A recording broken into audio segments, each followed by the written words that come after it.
Mr. President, I rise today to address a matter that has been very much on my mind. At a moment when it seems that our democracy is more defined by our discord and our dysfunction than by our own values and principles. Let me begin by noting a somewhat obvious point, that these offices that we hold are not ours indefinitely. We're not here simply to mark time. Sustained incumbency is certainly not the point of seeking office, and there are times when we must risk our careers in favor of our principles. Now is such a time. It must also be said that I rise today with no small measure of regret. Regret because of the state of our disunion. Regret because of the disrepair and destructiveness of our politics. Regret because of the indecency of our discourse. Regret because of the coarseness of our leadership. Regret for the compromise of our moral authority. And by our, I mean all of our, complicity in this alarming and dangerous state of affairs. It is time for our complicity and our accommodation of the unacceptable to end. In this century, a new phrase has entered the language to describe the accommodation of a new and undesirable order, that phrase being the new normal. But we must never adjust to the present coarseness of our national dialogue with the tone set at the top. We must never regard as normal the regular and casual undermining of our democratic norms and ideals. We must never meekly accept the daily sundering of our country.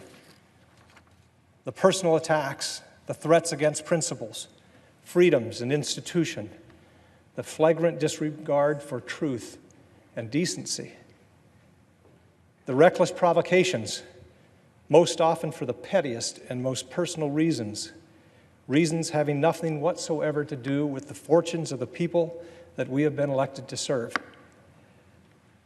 None of these appalling features of our current politics should ever be regarded as normal. We must never allow ourselves to lapse into thinking that that is just the way things are now. If we simply become inured to this condition, thinking that it is just politics as usual, then heaven help us. Without fear of the consequences and without consideration of the rules of what is politically safe or palatable, we must stop pretending that the degradation of our politics and the conduct of some in our executive branch are normal. They are not normal. Reckless, outrageous, and undignified behavior has become excused and countenanced as telling it like it is, when it is actually just reckless, outrageous, and undignified. And when such behavior emanates from the top of our government, it is something else. It is dangerous to a democracy.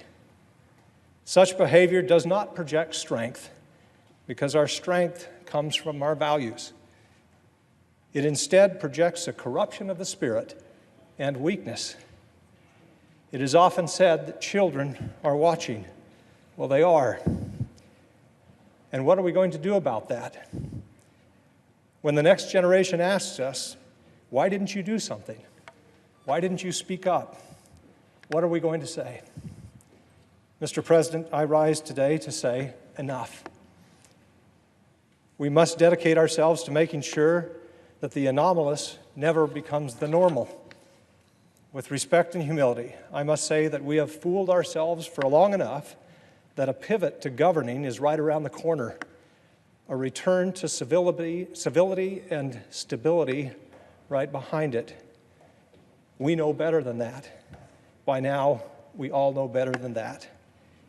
Here today, I stand to say that we would be better served. We would better serve the country by better fulfilling our obligations under the Constitution by adhering to our Article 1 old normal, Mr. Madison's doctrine of separation of powers. This genius innovation, which affirms Madison's status as a true visionary and for which Madison argued in Federalist 51, held that the equal branches of our government would balance and counteract with each other, if necessary. Ambition counteracts ambition, he wrote. But what happens if ambition fails to counteract ambition?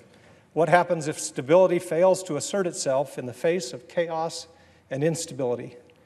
If decency fails to call out indecency? Were the shoe on the other foot, would we Republicans meekly accept such behavior on display from dominant Democrats? Of course we wouldn't, and we would be wrong if we did. When we remain silent and fail to act, when we know that silence and inaction is the wrong thing to do because of political considerations, because we might make enemies, because we might alienate the base, because we might provoke a primary challenge, because ad infinitum, ad nauseum, when we succumb to those considerations in spite of what should be greater considerations and imperatives in defense of our institutions and our liberty, we dishonor our principles and forsake our obligations. Those things are far more important than politics.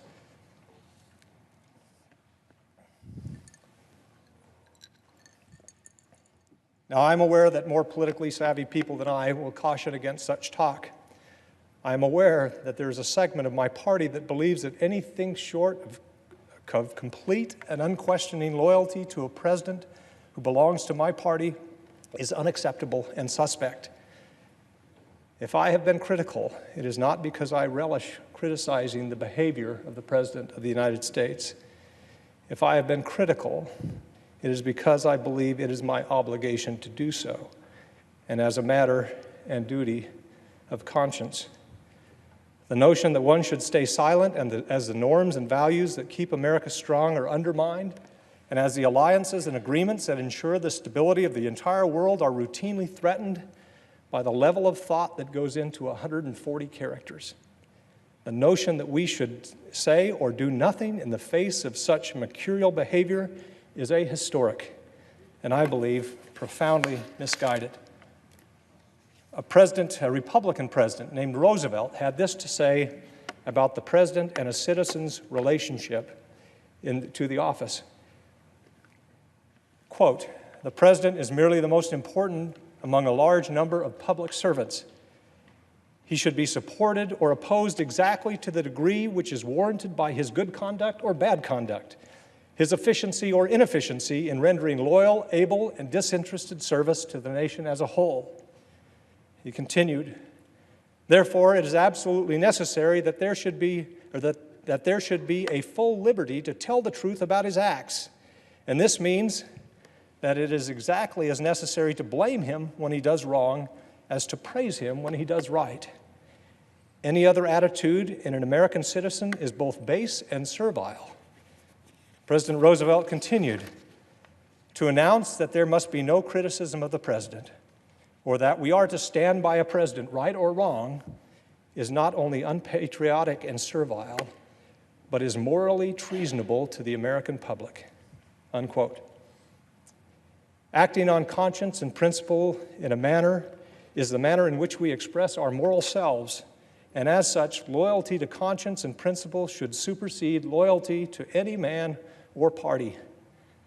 We can all be forgiven for failing in that measure from time to time. I certainly put myself at the top of the list of those who fall short in this regard. I am holier than none. But too often we rush to salvage principle, not to salvage principle, but to forgive and excuse our failures so that we might accommodate them and go right on failing until the accommodation itself becomes our principle. In that way and over time, we can justify almost any behavior and sacrifice any principle. I'm afraid that this is where we now find ourselves.